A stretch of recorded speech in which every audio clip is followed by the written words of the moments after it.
Philippine native tree na may mga maliliit at magagandang pulang bulaklak. Meet paguringon o Cratoxylum sumatranum. Itong particular na paguringon na ito ay makikita sa Sibalom Natural Park dito sa Antique. Ang mga dahon niya ay opposite o tapat-tapat. Tapos medyo oblong at merong patusok sa dulo. Sa ilalim naman, mapusyaw.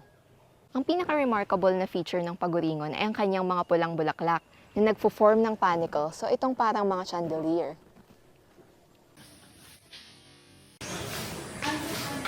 Ang tawag na paguringon ay naguugat sa salitang uring o uling dahil itong puno na ito ay tradisyonal na ginagamit na pang-uling o panggatong. Ang mga Manobo naman ng Agusan del Sur ay tinatawag itong bansilay at iniinom nila ang pinakuloang kahoy, dahon at ugat para panggamot ng ubo, sipon at dysentery.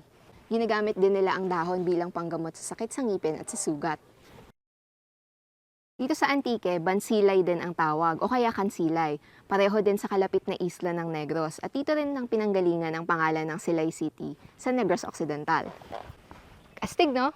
Sa inyo ba, anong tawag dito sa paguringon? Share nyo sa comments below. Para together, we'll promote and mainstream Philippine biodiversity and natural heritage.